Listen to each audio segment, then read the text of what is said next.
ladies and gentlemen. I hope that you are all well. And I'm Marina Finken from Making Finance Work for Africa, and it is my pleasure to welcome you to this webinar today.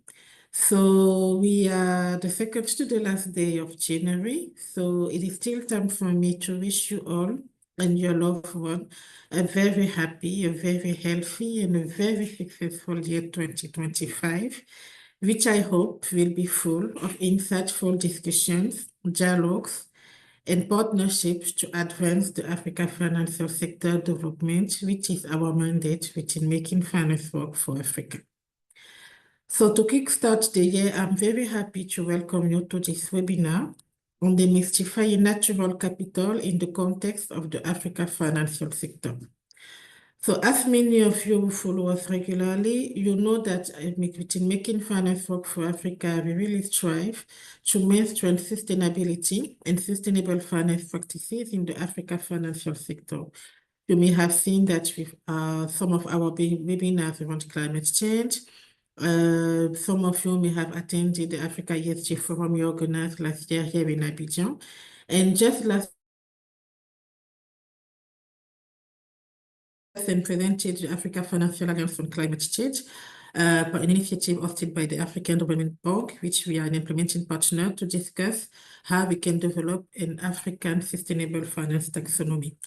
So as you may have noticed, we talk a lot about climate change because this is indeed a very urgent matter, but we should keep in mind that climate risk is part of broader nature-related risk.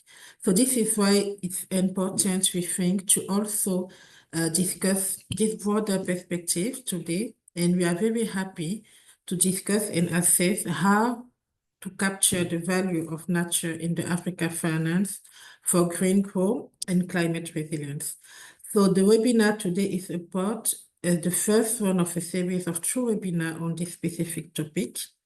And we are very happy and lucky to benefit from the outcomes and lessons learned from 2 years of implementation of the Natural Capital for African Development Finance Program, a program supported by the African Development Bank, the Worldwide Fund for Nature, and the Green Growth Knowledge Partnership. We are very delighted to partner with this organization for this webinar series. So I will hand over very shortly to Mr. Joel Halson, Manager Policy and Partnership at the Worldwide Fund for Nature, to give you more details about this program, the various institutions supporting it, and also to present you the agenda of today. Before that, let me take a few seconds to remind you very quickly some housekeeping rules. Many of you may already be aware of them. If we can move to the next slide, please. So we will be together for an hour and a half. You're all muted, and we will ask you to please keep your microphone disabled for the duration of the webinar. This is to ensure a better listening comfort for all. As usually, you will have the opportunity to ask your questions via the Q&A session, via the Q&A button in Zoom. You can write them during all the webinars, and we will also try to find the time to give you the mic to ask your question lively after the panel session. And you will have a presentation, the recording, and all the documents around this webinar. You will receive it within the 72 hours. And if you have any challenges or technical problems, please reach out to the organizers of the webinar. We will do our best to help you. And last but not least, please do not forget to complete the questionnaire, which will automatically appear at your browser at the end of the session.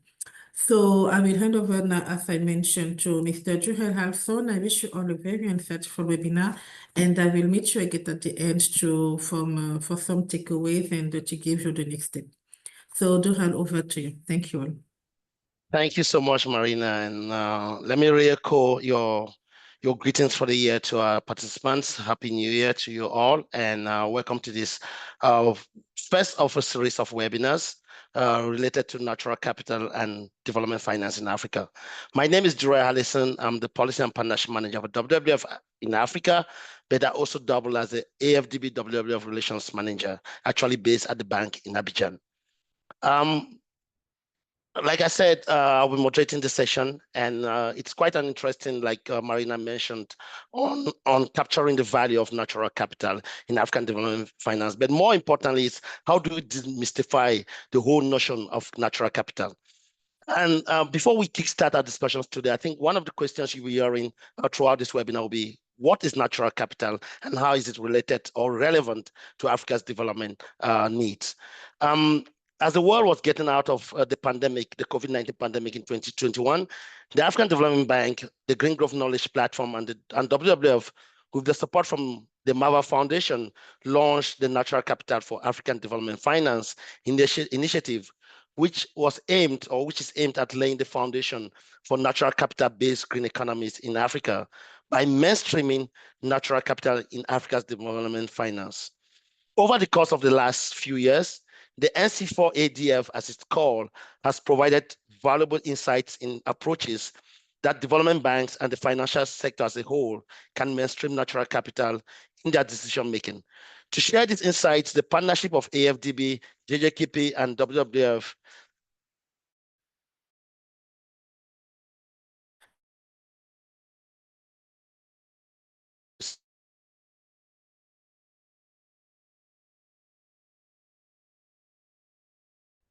all related to the tools of natural capital, but also some of the nature positive, focusing on nature positive investments, in particular the nature-based solutions. So before we proceed to our keynote presentation, which will be done to us by Aaron Vermeulen from WWF, I would also like to invite you all to post your questions and comments on the question and answers chat box on the below your Zoom, and our technical team, Peter, Brittany, will be responding to them as we go ahead. So I will start. I would like to start by calling on Aaron Vermeulen, will be giving us the keynote presentation in this on this webinar. Aaron is the finance practice lead for WWF International, and he's responsible for the sustainable finance strategy globally. In addition to setting up a coalition for the task force on nature-related financial disclosures, his team also manages partnerships with several financing institutions such as the Rabobank and Robeco Asset Management to develop blueprints for greening finance in the banking and asset management industry. Aaron is one of the founders of the Dutch Fund for Climate and Development, which has mobilized over 1.3 billion euros in private capital to date for companies providing nature-based solutions and climate resilience, especially across WWF key landscapes. Aaron has also worked for 5 years as WWF Partnership Manager at the headquarters of the Asian Development Bank in Manila, Philippines. And in this position, he was able to leverage conservation impact for the 25 WWF office in the Asian Pacific region by contributing to ADB's policy, strategy, standards, and investments. So thank you, Aaron, for joining us, and I will now pass it over to you for your keynote presentation. Thank you. Thanks, Durrell, and good morning, good afternoon to everyone on the call. Really excited to engage with you and talk with you. But before I do that, maybe I can share a little bit of thoughts on what are my thoughts on natural capital in relation to the financial sector. So maybe someone can start my slideshow. So what I want to talk today about is well, not only explaining what is natural capital, but why the financial industry needs to pay attention. So with the apologies ahead of explaining something you know, but just for the ones who are not familiar with this term, natural capital, it's really the stock of renewable and non-renewable natural resources. So that includes plants, animals, air, water, soil, minerals. And it's not only the stock, but it's also the flow of these stocks. So the ecosystem services, as we call, so water provision, pollination, provision of timber, and then when it's flowing to society and when it's flowing to businesses, it starts to represent an economic value. So that's why we call it the natural capital. In this context, also, it's important to be familiar with another term I will use in my presentation, which is called nature-based solutions. So these are all the ecosystem services that nature provides which have a economic and societal benefit. So sometimes these terms are used interchangeably. Next slide. And why should banks and other investors care about natural capital? Well, you might have seen the World Economic Forum report 2 years ago assessing that about half of the global economy is moderately or highly depending on healthy ecosystems. And at the same time, Africa holds about half of the natural capital in the world. So it's one of the most nature abundant regions in the world. And this nature is not only there to enjoy and to observe or spend your holidays in, but it's also a very important economic factor. Without nature, agriculture, mining, water supply, energy generation will not exist or will exist at half the capacity. So Africa is highly dependent on natural capital, not just for these economic sectors, but also for the livelihoods of the people that live in Africa.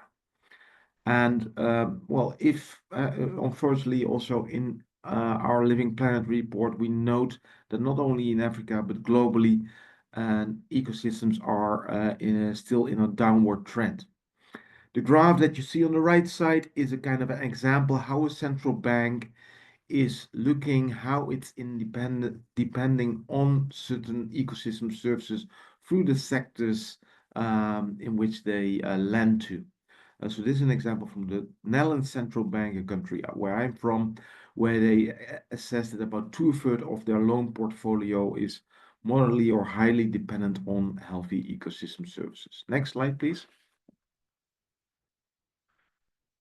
So you might have seen from the same World Economic Forum Global Risk Report, I think that was last week, that still nature-related risks are ranked in the top 10 of the Global Risk Report. So it varies from extreme weather events, biodiversity loss, earth system changes, shortages in natural resources, and pollution. And then, of course, this also transpires into economic losses, which some of these headlines from newspapers bear a testimony of. Next slide. So what is then the relationship with the financial sector? If we look at the positive side, so currently around 200 billion a year is invested in the nature-based solutions that the societies and economies of the world need. But it's also assessed that about this amount needs to triple in the coming 5 years in order to provide sufficient climate resilience to these economies and people. So that's on the positive side, and that's a very important role private sector and public sector financial institutions can play. On the negative side, still about 7 trillion of US dollars is invested in activities that contribute to degradation of nature and climate change. So just think what is needed to redirect these negative financial flows to the stuff and to the project and to companies that we need. And I think that's the power of the financial sector can play also in the context of Africa. Next slide. So WWF and many others coined a term which is called nature positive. As I said in my introduction, nature is still in a decline since the past half century, and we are facing the risk of reaching so-called tipping points. So what is needed by 2030 is to bend that curve of nature decline at a global level and become a nature positive to reach full recovery of nature by 2050. And in order to do that, we need to think about how can we invest in activities, how can we invest in projects and companies that contribute to that nature positive narrative. Next slide. So this is a very basic explanation, and again, apologies for the ones who already understand this supply chain. But if you have nature on the right side and financial institutions on the left side, they invest in companies and projects, and they get a financial return out of these companies and projects. But at the same time, these companies and projects are impacting nature positively or negatively, and they're depending on healthy ecosystems. And think about the example I gave earlier on water provision, pollination, etc. So, and then these impact and dependencies can also lead to risks for financial institutions, because if companies have too little, too much, or polluted water, it might impact the way they perform, and it might impact their value or their ability to pay back a loan. But it can also lead to new business opportunities. So that's a really simple, logical supply chain, how financial institutions are exposed to nature. Next slide. So what are we seeing in the financial sector when it comes to integrating nature into financial decision making? For starters, you might have seen the Task Force on Nature-related Financial Disclosures, which was launched about 1.5 years ago at New York Climate Week. And since then, there's been a very rapid adoption by companies and financial institutions to start mapping nature-related risks and opportunities in their supply chains and portfolios. So by now, we're looking at 500 global companies that are adopting this disclosure framework. There's also a very important platform which is called the Finance for Biodiversity Pledge, where the Finance for Biodiversity Foundation is inviting financial companies to commit to 5 actions, which range from starting to map the nature-related risk, but also pre-competitive collaboration to address the data issues. So by now, close to 200 companies have subscribed to that platform and have signed the pledge. And then we also have the Network on Greening the Financial System, which is a network of over 100 central banks that started addressing nature-related, climate-related risk, apologies, but now are also have a dedicated task force to look at prudential frameworks around nature-related risks. And I'll tell you a little bit about the Navigating Nature report that we launched last month, building on the NGFS work. Next slide. So all what I told you so far is a kind of a argument explaining to companies and financial institutions that if you're not paying attention to nature-related risks, and if you're not investing in nature-related opportunities and stick to the business as usual scenario, your performance and your profitability is very likely to go down, because we're reaching these very dangerous tipping points. So I invite everyone to think about addressing these risks and opportunities, not all in once. So you need to think about transitioning towards nature positive. We all understand that you can't become nature positive tomorrow. You need to have a look at the risks and opportunities in your supply chain, in your portfolios, and see how you can do that in a stepwise approach. And I'll pretty soon come to the how. Next slide, please.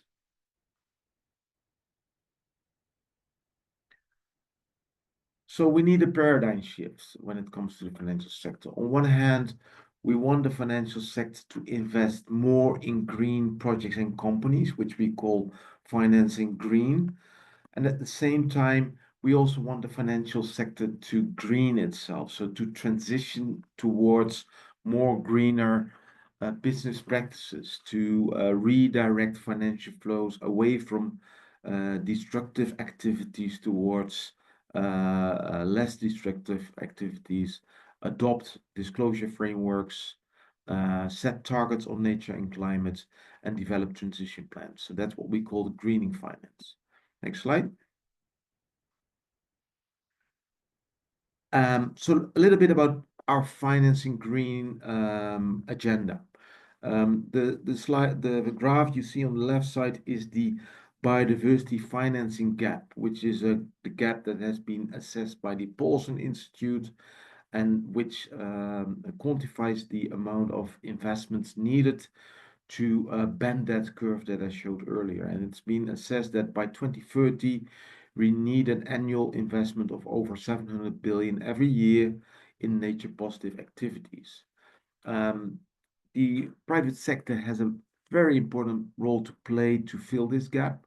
It will not only be filled by philanthropy and government taxes, but the private sector has an untapped opportunity to invest in a nature positive economy that was assessed at a value of 10 trillion by the same World Economic Forum, and use these investments to transition important sectors like food, agriculture, infrastructure, and energy towards nature positive practices. Next slide. And there's already a lot happening in the financing green space. On the top left side, you see a lot of financial instruments that have been tested. So from that for nature swaps to biodiversity credits, nature-based carbon credits, nature-based bonds, rhino bonds, tiger bonds, sustainability-linked bonds. So all these mechanisms exist, and they just need to grow and be applied in other jurisdictions. You also see that the bond issuances with the proceeds going to biodiversity is growing. So it started from 50 billion a couple of years ago to over 200 billion last year. There's also a lot of opportunity to look at global supply chains and think about how you could deploy finance to transition the production side towards more sustainable business practices, but also use the instrument like blended finance to de-risk some commercial finance to these producers. Next slide, please. So one example I'm really excited about, which I helped to shape, but it's still thriving without me. It's the Dutch Fund for Climate and Development, which is a consortium of 2 NGOs and 2 investors/banks, where the NGOs are working on the pre-investment origination phase together with companies, where the investors are looking at de-risking, blending commercial finance. And the example I want to share here is a bond that will be issued by Société Générale Madagascar, 38 million to refinance renewable energy projects, SMEs, and microfinance initiatives in Madagascar. FMO, IFC, Proparco are co-investors together with SocGen. And why I'm particularly excited about this example is because it's providing an instrument how to aggregate smaller financing needs to a bigger financial instrument that is more amenable to mainstream investors such as SocGen and FMO. Next slide, please. Another example of financing green is the TFFF, so that's the Tropical Forest Forever facility. This is a facility that is under preparation under the initiative by the Brazilian government. It was launched at the Climate Summit in Dubai last 2 years ago. And it's basically a financial blended finance instrument with the target size of 125 billion.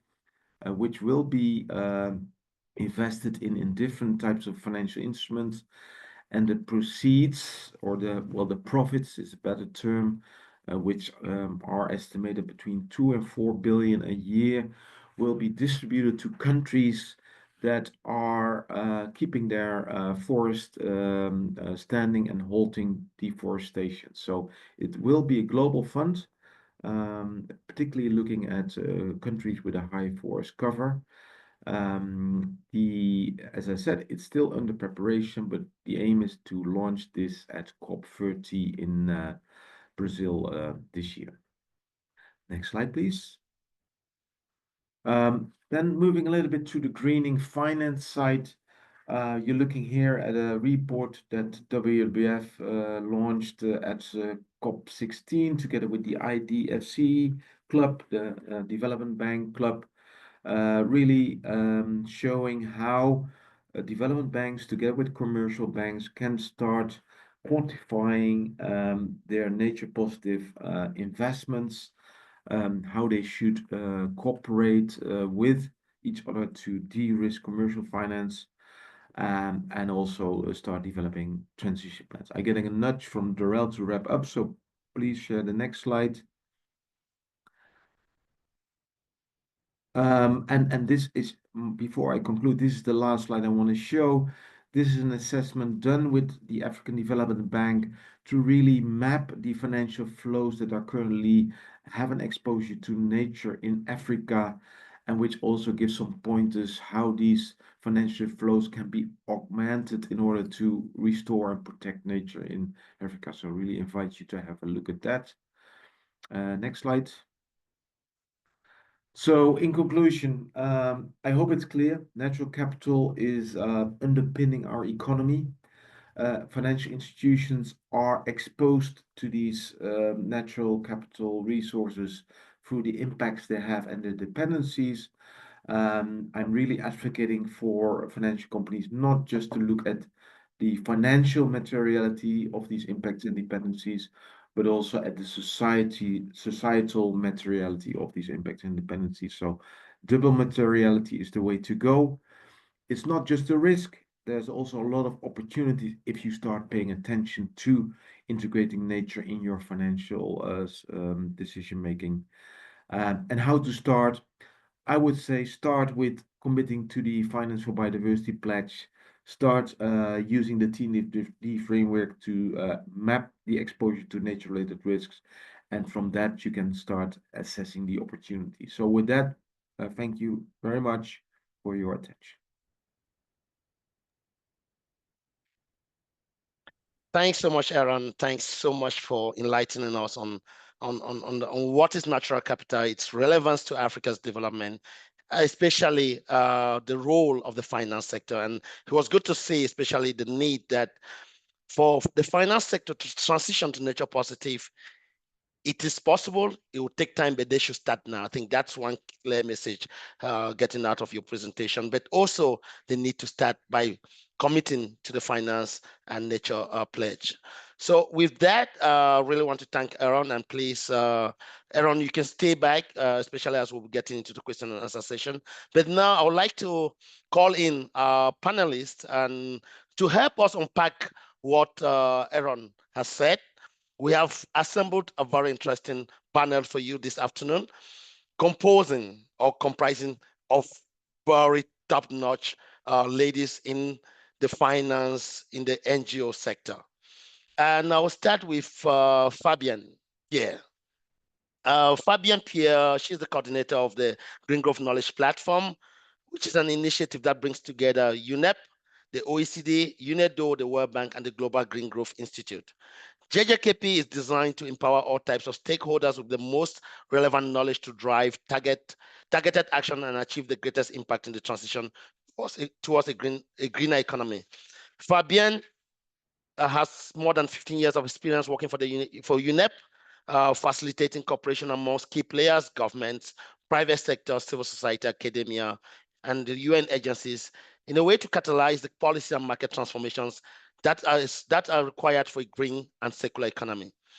This includes fostering inclusive governance, collaboration, knowledge sharing, capacity building through global multi-stakeholder programs and initiatives that promote the design and uptake of science-based sustainability policies, standards and practices in high-impact sectors and value chains.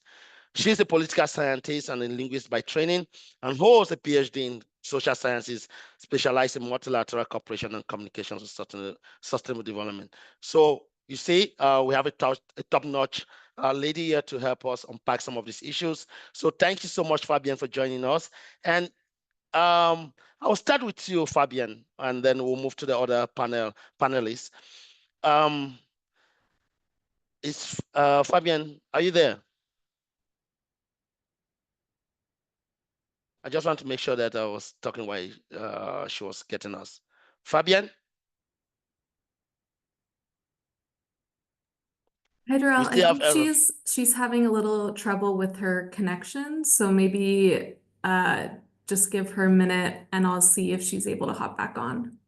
Okay, while waiting for Fabian, if she can hop up back, and please remember to put in your questions on the Q&A session, and our team behind the scene or on the background, Peter and Brittany, will help to respond to them, and we'll come back to them during the answer and question session. Fabian, if you're back, please.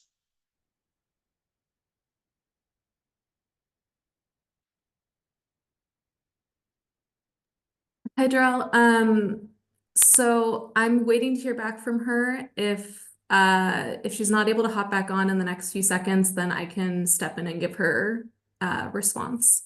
Okay, let's give a minute. But then we have, like I said, we have very interesting panel here today. So we have Dorothy Masika, who's head of the African Natural Capital Alliance, who will be speaking to us as well as Julie Clark from the Development Bank of Southern Africa. So this panel, panel is here today. We have to unpack some of the issues related to natural capital, the role of the finance sector, and how do we all become part of this new ecosystem being created. So Brittany, if we can get Fabian in, maybe I'll move to Dorothy and we can come back to Fabian, if That that's sounds great. okay with you. Great. So while we're waiting on Fabian, I would like to bring in Dorothy Masika. She is head of the African Natural Capital Alliance Secretariat, and she's also the African lead Nature Finance and Task Force on Nature-related finance disclosure at the Finance for Sustainable Development, FSD Africa, where she's also responsible for its nature program, including support for the 30 by 30 nature strategies, nature-related stress testing for selected African central banks, and the African pilot of the TNFD framework. Dorothy previously headed the Risk and Compliance Department at ACR Lion Group, where she was responsible for the implementation of the UNEP Finance Initiative's principles of sustainable insurance.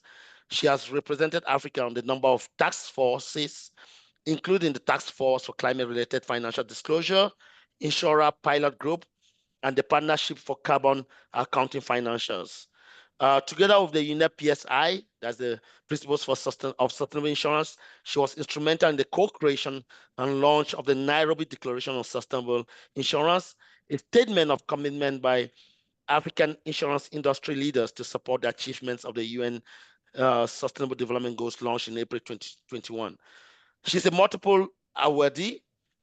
Dorothy was named one of the top 40 under 40 women in Kenya, as well as one of the top 50 women in insurance in Africa at the African Insurance Organization Conference in 2022. So thank you so much, Dorothy, for being part of this panel discussions here today. And I want to start with you with this question. I think Aaron came to it, but I believe that you also come to it in a way that really encompasses some of the work you have been doing in Africa as part of the African Natural Capital Alliance.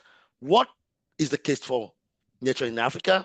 And what have African finance institutions to gain or lose by mainstreaming natural capital considerations in their investment decision-making, and how would they do this? And I'd also like you to wrap up your intervention by telling us more about the African Natural Capital Alliance and how financing institutions can benefit from this. Thank you, Dorothy, and over to you.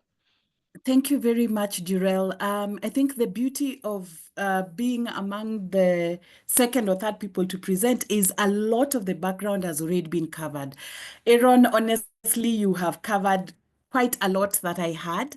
And so, I'm going to quickly rush through some of those things, but more importantly, bring in the perspective based on what we have been doing at the Alliance. I think I just want to mention that I work for ANCA, which is the African Natural Capital Alliance, which is a multi-stakeholder group that seeks to bring together institutions who have committed towards a nature-positive future.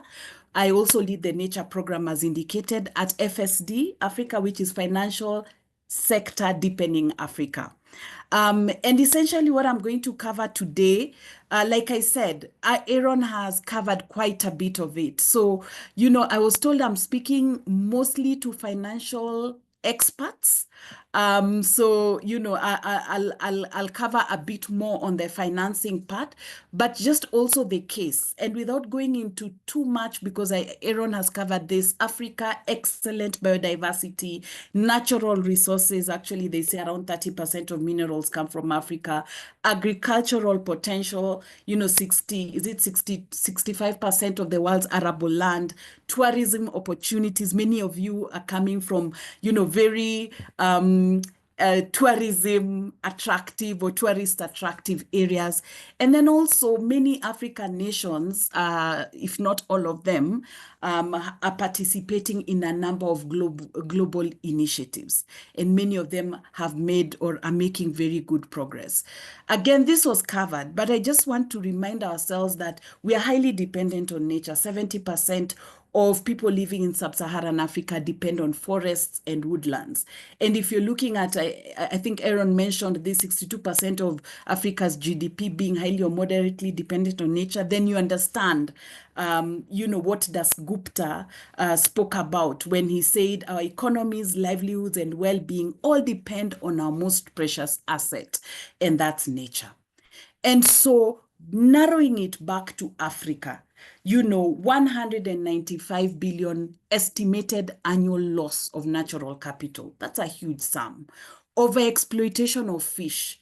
And, sometimes speaking about this and speaking where there are scientists, you get a bit intimidated. But these are figures and facts that have been published, including by the IUCN, the WWF, and many scientific agencies. Freshwater biodiversity has declined 84% since 1970.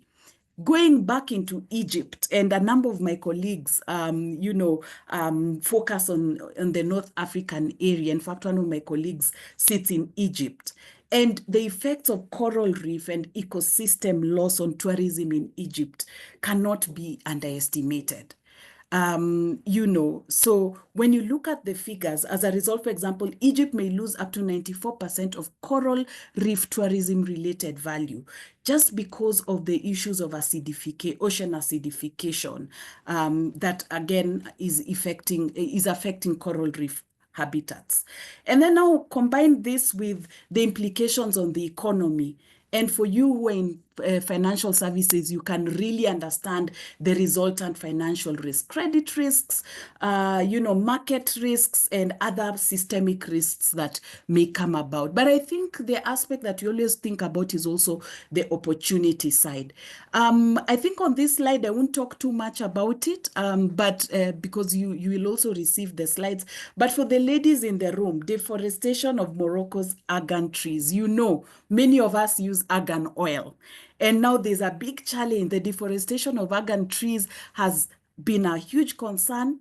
And now, Morocco and many other countries are looking for alternatives. So you can quite clearly see some of the areas or aspects which are having major implications on some of these economies. This slide from I think it's a the Capitals Coalition Natural Capitals Protocol talks about the natural capital key concepts, and Aaron had this slide, but I want to focus on the right. Businesses and society derive value from nature. And a better understanding will help you understand the key drivers, key drivers of your resilience and success, and the rationale for protection and investment of natural capital. I think I have less than 10 minutes, so I will not go into too much detail. I had some slides that were talking about how this, for example, affects financial institutions directly, and gladly Aaron has covered quite a bit of that, including the aspects of impacts and dependencies, how again also that would affect agriculture. And for example, if you're a bank and the agricultural sector is affected, then you can see the resultant risk on your credit book or on your loan books. But I think I want to focus more on what is the role of the finance sector. Financial institutions need to assess, disclose, manage, and act on these risks. Financial institutions also need to align their portfolios and practice with nature. And they can also drive change through financing, investment, and also the insurance products. And I'll give you specific examples of what financial institutions are doing. And so what we did within FSD was to set up the alliance, which I indicated is this collaborative forum that is meant to drive, or that is driving coordinated action across the continent. And essentially, we are bringing an African voice to the nature discussion. Our mission covers 3 aspects. We are looking at the advocacy piece, but also connecting that to financial regulation and policy making, connecting that to integrating it into business, and then the voice that needs to be in policies or frameworks that come to the fore. So currently within our program, we have 3 buckets, which I want to talk about, and you can see many logos on your screen, but we have been running what we call the Nature Positive African Economies Program.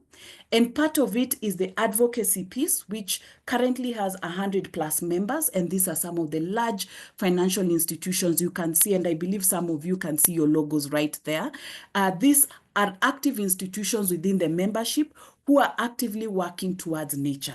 You have financial institutions, you also have project developers and project implementers, and you also have a couple of regulators working with us. And then out of this 100 members, we have 21 who have been piloting the TNFD, which Aaron talked about. And we have been supporting these 21 institutions to pilot the TNFD, and all of them, actually other than one, 20 of them have actually completed the entire piloting process. And out of the 21, 6 on this list, I wouldn't mention them, but 6 of them are at what you call commercial readiness, meaning they have either issued a bond, or they have developed an insurance product, or they're in the process of working on structuring a financial instrument. And so we are very proud of this TNFD pilot group. We have also been working with regulators. You can see on the bottom, we've been working with SEC Nigeria, Pensions and Insurance Authority, that's PIA in Zambia, SEC Zambia, Bank of Zambia, CSMA, which is the Tanzanian Capital Markets authority. And what we have been working with them on is to develop policy roadmaps so that, there's a clear, I'm misusing the term, but an ecosystem that has the regulation and, policy side well covered for any institution who wants to work towards nature positive. And this shows the footprint. I think I've mentioned this, but I just want to mention, we've trained over 600 people. We have run 10 board trainings. I mentioned we have 6 piloting champions who are currently readiness for financing. And out of the 6, I think, Aaron, you mentioned 500 or so TNFD adopters. Out of the 500, 5 come from this pilot group. So we have 5 TNFD early adopters, and you can see them on your screen. So how does all this fit together? This fits together in the context that we are working on the supply side, and you're also working on the demand side. The supply side, or capital supply side capacity building, is the TNFD piece. It's the Anchor Nature Executive Leadership Program, which actually starts on Monday next week. We have onboarded 20 African champions from a number of financial institutions who we are taking through a 1-year program at the African Leadership University and at Oxford University to immerse themselves on nature. And then the capital demand side, we have set up an accelerator program that is taking projects, and we are funding projects to make sure that these projects can actually get to a stage that can be attractive for the banks and financial institutions or investors within not just the Anchor membership, but within, even out of the membership. And I talked about the policy piece. And then the other piece that I want to talk about is data. And maybe we'll touch that as we move along, but data is a big challenge, and we are running a data program. It's actually a global data facility, and we are running this Africa data facility with the TNFD. I'm about to finish in a minute. These are the current instruments that we have seen. I wish I had time to go into each of them, but I'll just mention, the Rhino bond. Of course, we are happy about a Lion bond that, is actually being issued as we speak. We are happy about a number of insurance schemes, environmental liability scheme. There's also a mangrove insurance scheme within the membership. And then we're also seeing quite a lot of payment for ecosystem services. And you can see FSDA, our investments arm, also taking part in some of these aspects. So I can tell you there are instruments that are actually currently at the table. And then one last thing that I just want to mention is from our assessment, we have seen that these institutions, and this is public information, have committed over 13 billion pounds in sustainable financing by 2023. They had committed that. And what we are saying is that if you take even just 1% and use that for nature, then you can imagine there's a potential to actually pull in around 130 million pounds. And so this provides hope because many of these institutions have already allocated certain capital for sustainable financing. On my second last slide, you will see the thought leadership papers we have produced. I think an interesting one for you would be a central bank stress testing exercise we've done for 5 African countries. It is online. I'll also share that link. And we did this for Zambia, Rwanda, Ghana, Bank of Mauritius, and Morocco. So you will find that central bank stress testing report and a few others, including one specific one for regulators. And I just want to finish off that, Razan Al-Mubarak says there's no Paris Agreement without protecting, restoring, sustaining, and managing nature. Just a clear reminder that even financial institutions can really come to the table. And many of them have taken the bold decision to actually mobilize capital towards nature. And we are here to support you. You can join Anchor. You can work with the WWFs. AfDB is also doing significant work in this. And these opportunities are available to all of you. And I welcome you to partake of the resources that are available, mostly actually for free, because they have been given to you. Thank you very much. Thanks so much, Dorothy. Wow, that was powerful. Thanks so much. I think it's good to see how the work Anchor is doing. I know when we met during the AfDB annual meetings in May last year, that was when the central bank testing report was launched. And it was good to see the response from some of the central bank executives that were in the room. And also, I think what was important was to see the increasing interest that the finance sector is having in natural capital, especially, like you said, Africa is largely endowed with natural resources, but at the same time, and I think that's where I got scared, is the rapid loss of that natural capital. So I think it's important, and we'll be coming back to you, especially during the question and answer sessions, that already, like you said in your closing, that there's a way for people to join, and I think there's a request from some of the participants for your contact information. We might come back to it. I don't know if Fabian is back online. Thanks, Fabian, for coming back, and we're sorry about the internet mishap, but it's good to have you back, and I will be fast with you. I had already presented you to the audience, and I hope you heard me before you went offline.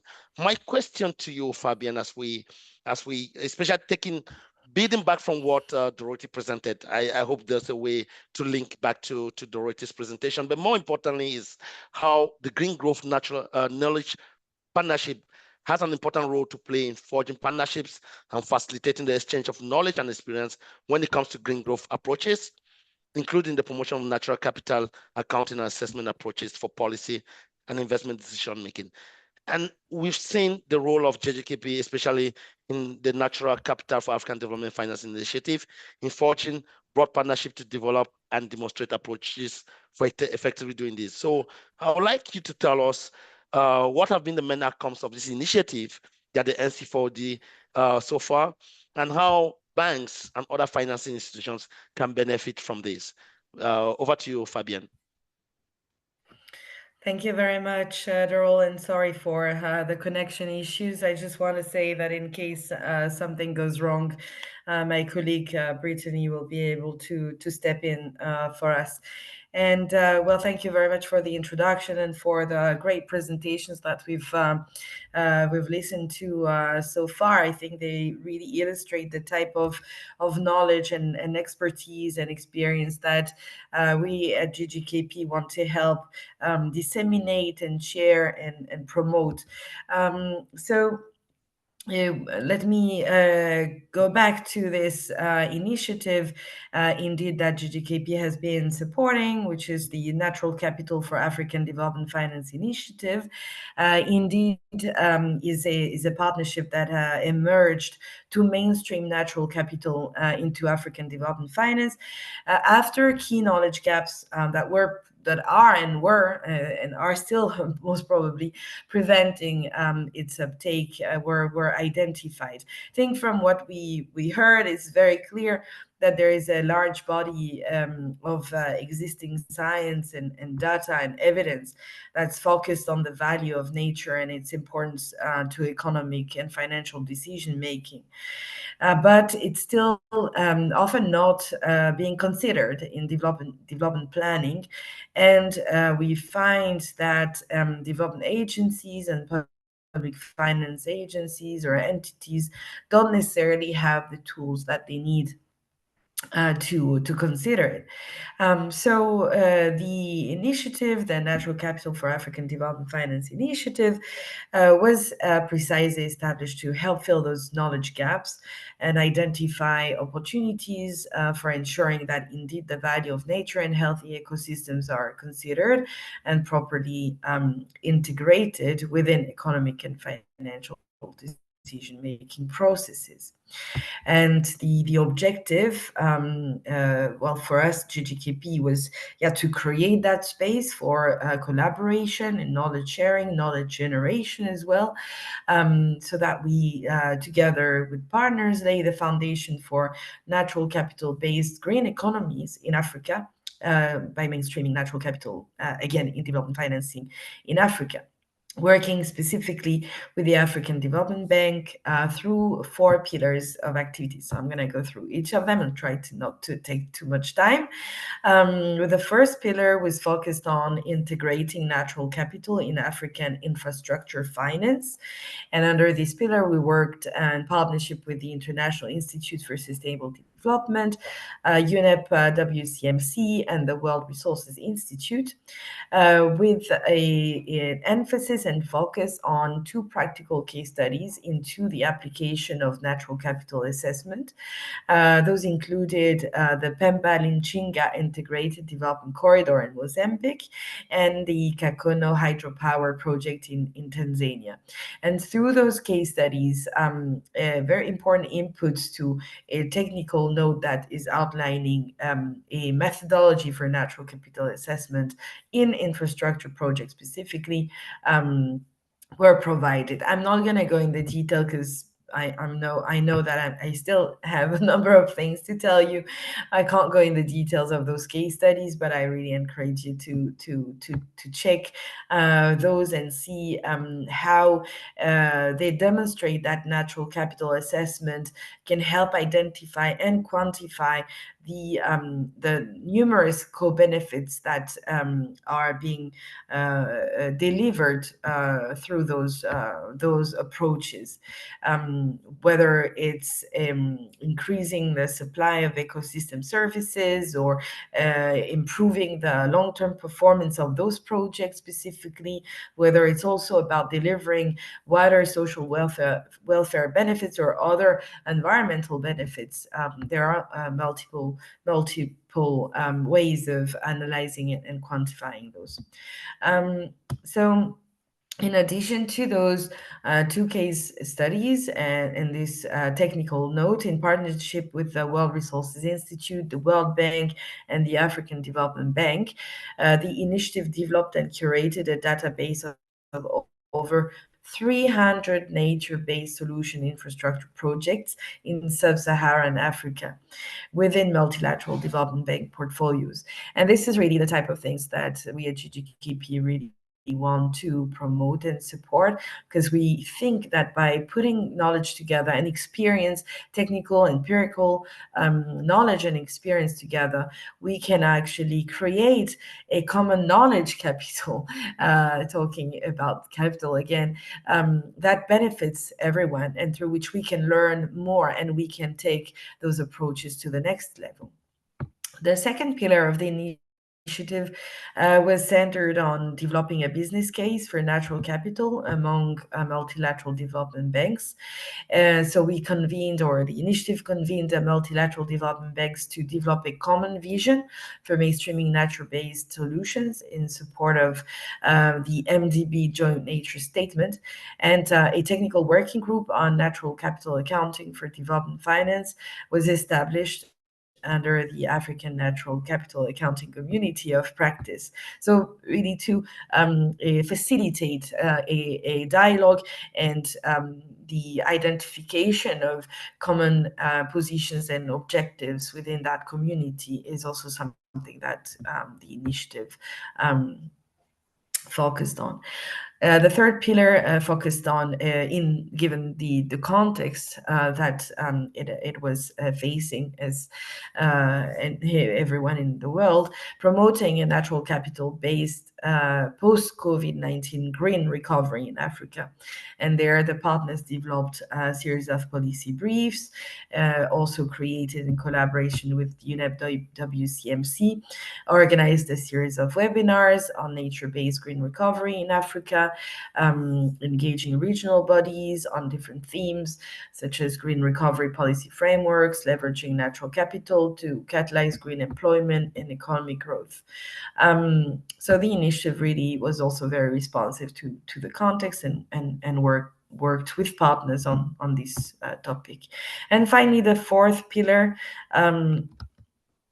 focused on building capacity for natural capital accounting and assessment in Africa. The objective was to strengthen the capacity within the African Development Bank and its regional member countries to apply natural capital-based green economy approaches. And so their partners collaborated with the Conservation Strategy Fund to develop an online training course, which is called the Natural Capital Academy. There were 2 in-person workshops in Mozambique and Kenya to gather feedback from stakeholders. And it is expected that this Natural Capital Academy is going to be launched in 2025. So in addition to those 4 pillars, there were a series of cross-cutting activities also undertaken. I mentioned policy briefs, a technical note,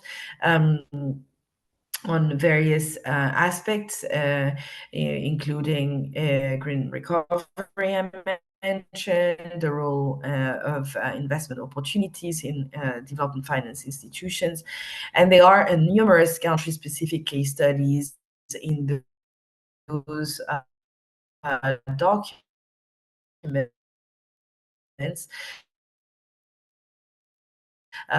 From Cape Town. Again, I really encourage you to reports and briefings and materials, and my colleague Brittany, and we will be sharing all the links with you after the webinar. So to conclude, maybe, and please let me know if you need me to shorten my intervention, but I'm going to conclude by saying that this initiative has really demonstrated how financial institutions can benefit from incorporating natural capital approaches into their assessments, as well as providing case studies on how to successfully do so. And again, here, that's what I think is at the core of GGKP, and how we can better support those initiatives is by creating that common space for mining knowledge and sharing knowledge, and through that generating a collective intelligence that helps us take those approaches at a different scale. So in terms of how it demonstrated the benefits for financial institutions, for instance, by helping them have a more holistic data to base their investment choices on, evaluating the performance impacts of different scenarios, also by getting more information on, like I said, potential co-benefits and risks that are associated with those investments, and how those can help, or on the contrary, could hurt them in fulfilling certain obligations. It's also extremely beneficial for understanding non-monetary considerations as well. Because not necessarily all ecosystem services and assets are easily quantifiable, but they are essential to long-term functionality of ecosystems and investments. So all those dimensions and all those reasons why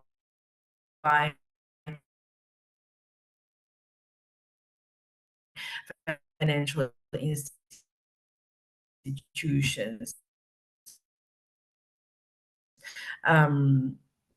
approaches are well illustrated in also want to end by with a few organizations involved joined since it's started, and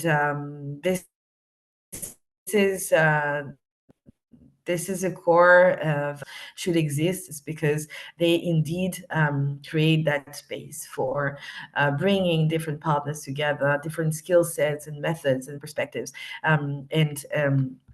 and by doing that, strengthening collective action towards achieving those extremely important objectives that we have. Thank you very much, and sorry again for the thanks so much, connection. Dorothy. Thanks so much for those insights on the Natural Capital for African Development Finance Initiative. I mean, I think it was quite an interesting initiative, having been part of it myself as representing WWF as a key implementing organization. It was good to see how we could work together, the GGKP, AfDB, but also other partners, like you mentioned, International Institute for Sustainable Development, the World, WCMC, and I think it was quite interesting. So I won't want to unpack this for you, because most of what you mentioned, we'll be bringing that in the other two webinars that will be organized in February and March. How the approach is, but also looking at how the whole discussions around nature-based investments and how we can take that forward with the finance institutions. So thank you so much for your insights. And I would like now to move to our last panelist for the day. We've heard from Dorothy, we've heard from Fabian, and I'll regard these two, and also Aaron, as facilitators. They help to facilitate. But then on the receiving end, those to concretize, to put all this into action, are the financial institutions. And we're lucky today to have one of the most, don't want to qualify that, but the Development Bank of Southern Africa is a big development bank in Africa.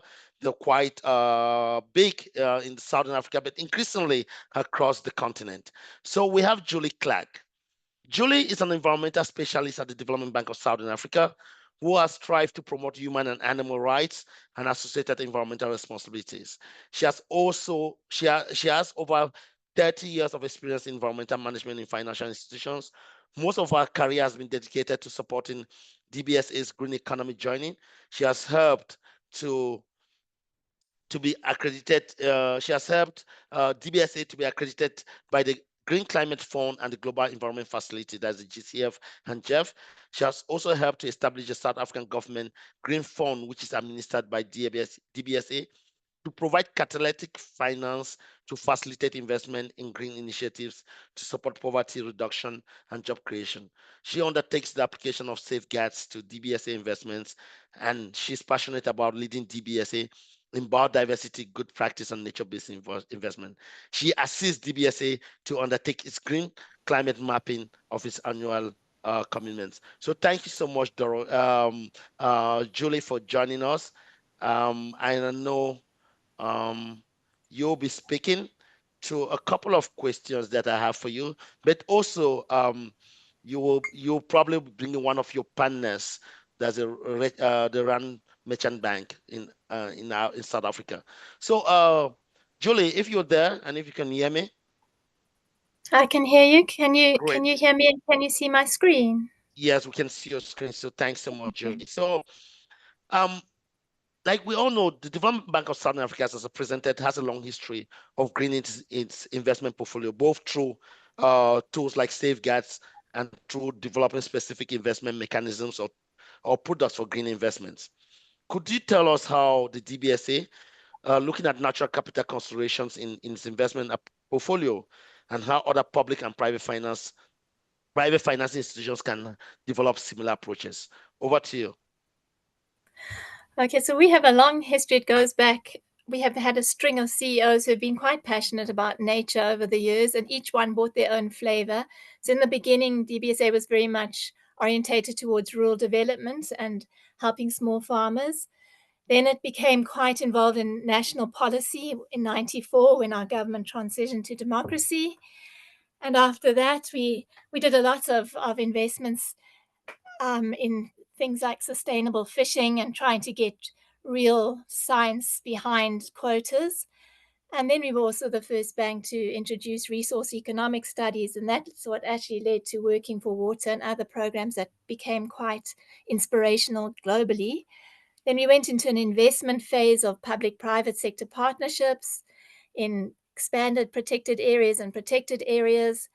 And from there, we went into green finance, became an agent of the GEF and GCF for Africa, and had a green fund that we did for the South African government. And now we're really much focusing on mobilization of private sector. So that's really where we're at.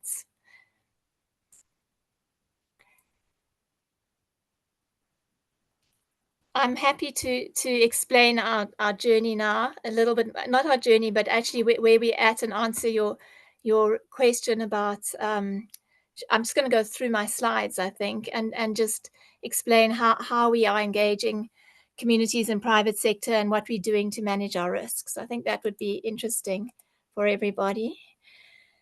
To begin with, what we do know is that we couldn't do anything without partnerships, because internally you can't change yourself as quickly as you can change yourself by extending your network to others that are ahead of you in many aspects, and to helping those who are behind you in other aspects. No bank is completely advanced and no bank is completely backward. Our messaging is really clear. We got our messaging from the Global Biodiversity Finance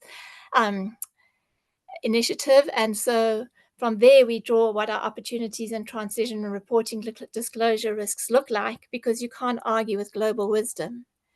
In terms of DBSA partnerships, we had an IDFC partnership. That is a partnership with other DFIs.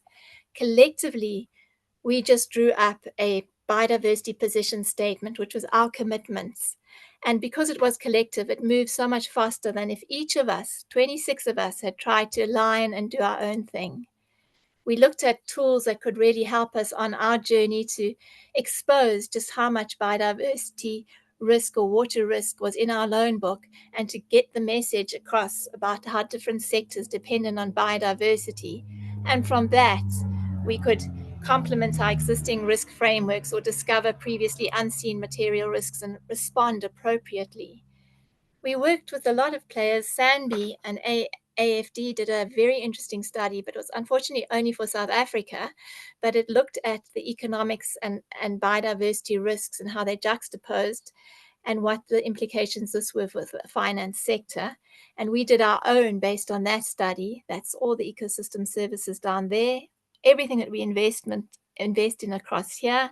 And where the red spots are, that is the heat map of where our loan book is super, super sensitive. And it's really about water and quality of water and flood risk management. We found the best framework to guide us was the TNFD LEAP approach. It is so magnificent that those who haven't used it, you will just enjoy to use it. It looks so complicated from the outside, but it's so step by step. It's so helpful, and it really helped us. But what our board and our management wanted, they they needed a kind of spreadsheet data assessment. They wanted to know how much of our loan book is water scarcity at risk, or how much is at regulatory risk, because then they can manage their risk better once they know what it is, once we've named the projects, the regions, or the sectors. So that's really what they wanted. And the best tool for that was the WWF Water and Biodiversity Risk Filter tool. So anybody who hasn't used this tool, you'll be in for a very pleasant surprise in how quickly you can map your risks of your institution. And that leads you to have the data that you need to have a roadmap, set targets and indicators and tools. And you can present it spatially, you can present it in chart-wise. Charts can do something maps can't do. For example, you can see conflict and water scarcity go hand in hand. You can also do scenarios of optimistic current and pessimistic pathways, and that can really help the economists draw it in when they do strategies for a bank. Otherwise, if you can't talk metrics and scenarios, it's hard for strategists and economists to build it into their modeling. So working with the water risk filter provided that step that we didn't have before. It was so valuable. After that, we could start naming who were our high-risk client sectors, regions, who were our very positive biodiversity and nature sectors and clients and partnerships, and where were we? Because we have to all change. We're all transitioning. These are often the pilots for these. If these don't exist, these don't know, they can't risk because they have to work at large scales. These can afford to take more risks and work at low scales. And the two are so interdependent. And if we are not restructuring and organizing ourselves responsibly and appropriately, we'll never be the service that we could potentially be. So all of it comes together and we all work together, and that's the melting pots. And then we can set our targets and we can see how damaging are we, what is our real footprint, are we responding adequately to hidden subsidies, especially negative ones? Is our set of tools that we're currently using appropriate, or isn't it appropriate? And so we found tools we were really depending on. Actually, we didn't need them as much as we needed other tools. And so we could do a whole tool assessment of dropping some and acquiring others, so that we could get our financing instruments and our accelerator instruments up that curve of transformative change. We could also look at ourselves as analysts and say, am I doing the same kind of biodiversity analysis as my colleague in the chair next to me is doing on different types of projects, and standardize that using a lot of global wisdom, again, coming out of MDBs and OECD and AfD and IDFC, all of these parties. We started to consolidate it all, simplify it all, and then we could all work from the same page. And then we could take the step of looking at, so how ready are we for TNFD or associated standards and disclosures? And we could map ourselves according to a couple of pointers. And this was a really great exercise. And the TNFD readiness survey is something I would recommend to everyone, because not only does it tell you where you are and you can map where you want to be in X years, but each of these has a lot of subsections. And if you follow those, they guide you on what you need to put in place. And that's what really helps us to be boldly transformative and positively influential, because we have confidence, because we are basing it on global good practice, experience, and standards. So we ended up with a lot of beautiful projects literally to die for, that any funder would love to have on their desk. We had all of these amazing projects, but we didn't have resources to actually help them, because a lot of them needed grant funding to start with. And once they'd got over the grant funding hiccup, then they could become bankable. But they needed a lot of support, and we didn't have the resources. And that's, again, where we had built up beautiful partnerships, like with Anchor, who you just heard. And Dorothy took on quite a few of these projects to help them where we couldn't help them. And one day they'll be back on our desk for us to help them when possibly Anchor isn't in a position to help them. So these projects will float between all of us in this whole ecosystem of finance. And then we can help each other when we are able to help one another to get them going. We analyzed them and we divided them and we shared them and we shared the messages. But there's just one I wanted to bring to you today, just to show you how it happened. About 10 years ago, we funded an aqueduct in eThekwini. It was the biggest municipal infrastructure program in the country, but it didn't have an offset. It didn't have any investment in nature. So we said 5% of our loan must go towards nature positive.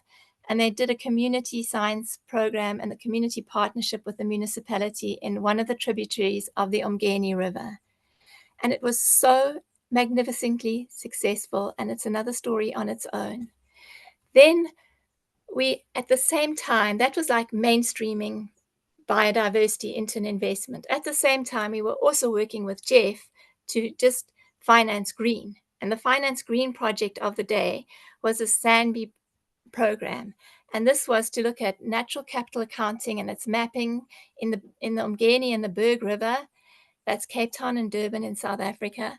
Then engaging with water policy and doing financial mechanisms. And if I just take that, and I'll show you how that grew, we learned to talk each other's languages. Finance has a language, biodiversity has a language, and oil and water needed to mix. And that's what that component did. Then we mapped out all the areas of our strategic water resources in the country, but we knew and we could see that the existing models weren't working. And then we found a magnificent partner in Rand Merchant Bank who had been thinking about this and who had worked out how to do an outcomes-based funding model. And sitting in our audience now is a person who's working on this.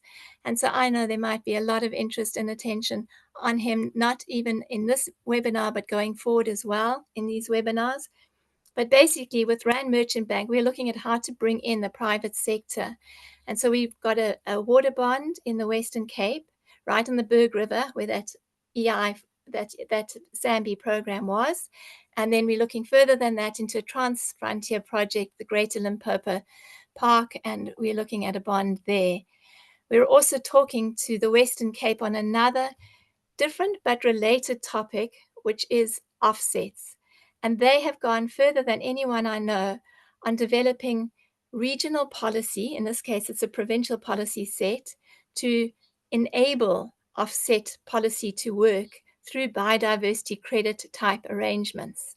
And this is so revolutionary and interesting for everybody in Africa. And I believe this project will help spearhead South Africa's offset arrangements and the role of the finance sector in these biodiversity credits, so that Julie, they make. please, can you start wrapping up?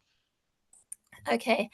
In the final thing happening in the meantime in Durban is this program that I told you about with communities. It's now grown to a national initiative that is now it's now highly accepted in the presidency, and it's going to roll forward. So that's the end of my talk. Many valuable lessons learned, and thank you.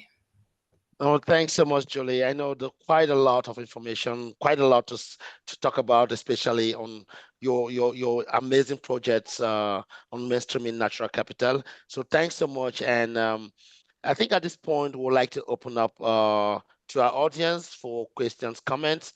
We'll do that in. I know we're running really behind time. We need to close this up in the next 10 minutes, but I would like to take some questions. And before, as I kick off your question and answer session, Dorothy, there's a question for you in the chat, but I can read that out to you if you don't mind. Okay. Oh, has that been answered? Brittany? Yeah, I've just realized when they are answered, I think they disappear. Okay, great. I think that's fine. So, so audience, you can unmute yourself and speak, or you can come back to the questions on the chat, please.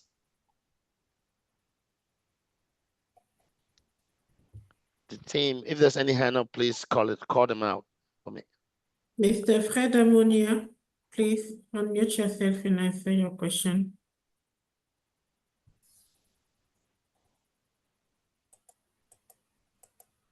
Mr. Fred Amonia, are you here? Can you unmute yourself and ask your question, please?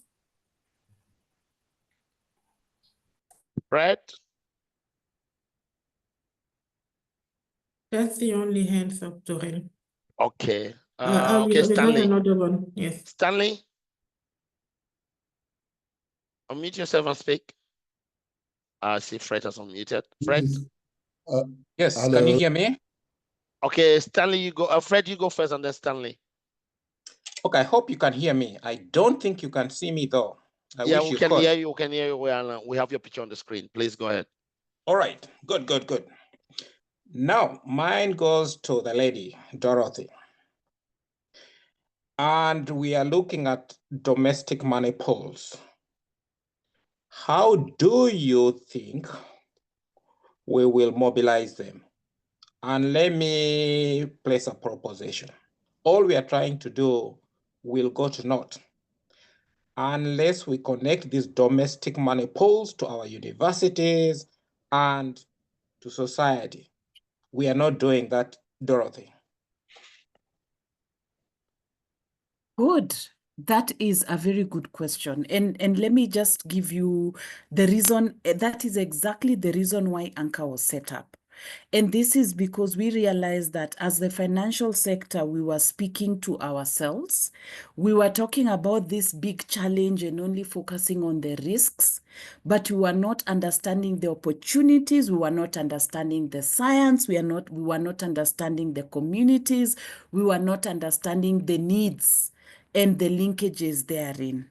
And that is why over time, Anchor has now brought on board for the past 18 months, we have academia, we have actually part of us, indigenous people and local communities, including the youth, the Kenya Youth Senate, for example, is part of us. And essentially, one of the other things that we're also doing is co-creating solutions. Why? Because there is no way, for example, a bank, or let me say a bank, would actually develop a product or develop a nature-based solution that does not take into account the needs of communities or invest, for example, in a carbon project or a biodiversity credits project that harms communities, you know. And so at the end of the day, then, that entire circle is so critical, such that the community and the people are placed at the center of any discussion or any solution that is being developed. Science, which is very important, the WWFs, the IUCNs, you know, the scientists are so critical to any nature-based solution, because the challenge that we have is over time we have kind of tried to monetize so much on nature that we're only thinking of parts per million. We're only thinking of how much the carbon credits are worth. We're only thinking of that component without thinking about the importance of biodiversity, the importance of livelihoods, etc. And so, Fred, I agree with you. We cannot do that until that whole circle is complete. Thanks so much, Dorothy. I think that's great. Stanley, I don't know if you want to speak. Yes. Yeah. Good afternoon, and thank you so much for the opportunity. My question is also to Dorothy and also to Julie, and it's around because we are involved as project developers, and I think one of the challenges that we have noticed is around funding availability. And yet the projects are there. How easy is it for project developers to access some of the funds available? So Dorothy, go, and then Yes, Julie. let me answer very quickly, then Julie. So I agreed with you, and that is the reason why we set up this accelerator program, because we realize that most projects need around almost 30 to 40% of upfront costs that hit their balance sheet at the beginning, just for feasibility studies, just to get, you know, the PDDs done and approved, just to get, you know, your financial models ready. And that is a very expensive process. And so what we have done, and I'm speaking of what we have done, and there are many other funds that we are aware of, it has been to actually set aside a pot of money. We released an EOI about 2 months ago, and currently we are going through a selection process. We will be taking on 5 projects who are, you know, lucky enough to have fulfilled those requirements.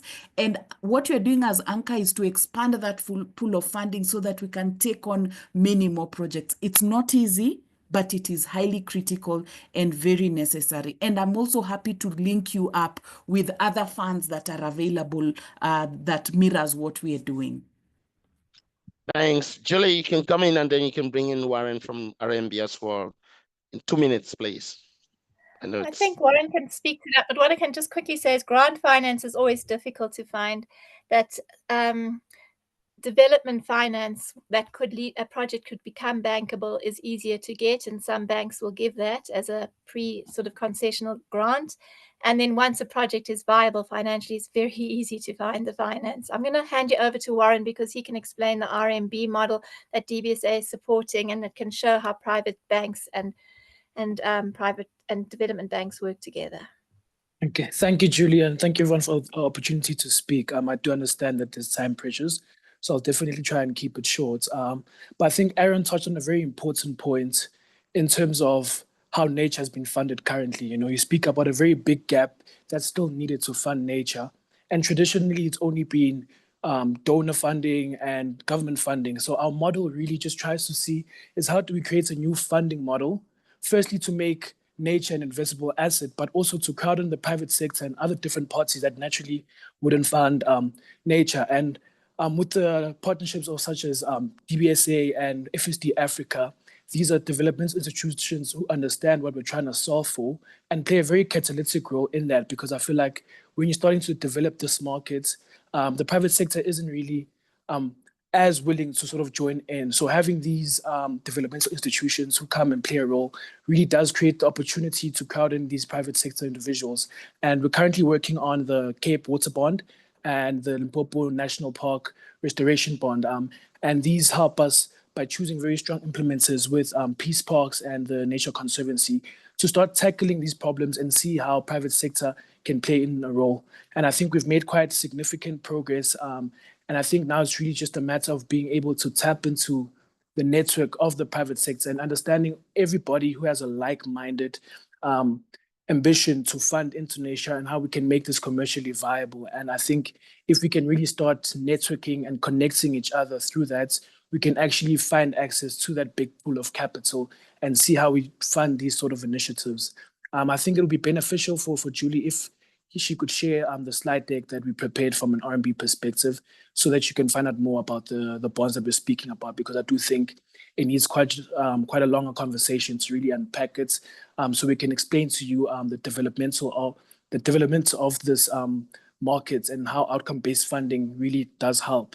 For example, if you'd seen with the Rhino bond, it really does create a model where we can replicate within Africa to crowd in all these different types of investors. So yeah, look forward to the opportunity to speaking to some of you to explain this more in depth. Thank you, Julie. Okay, thanks, Warren and Julie, and thanks, Dorothy, for responding to that. I'm very, very sorry. I know there's a lot to talk about in this interesting topic, but unfortunately, we're running out of time. But like I said, before I pass it over to Marina to close for us, Making Finance Work for Africa Initiative is actually the host of this webinar and the other two webinars that will be coming up.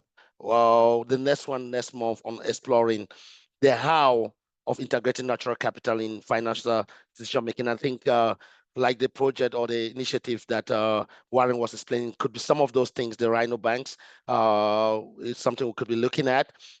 So it was a real pleasure for me moderating the session. I thank all the speakers for today's session and looking forward to seeing you all next week. Next month. So I will now call on Marina Finken from Making Finance Work for Africa to close us up. Thanks so much, and it was a pleasure.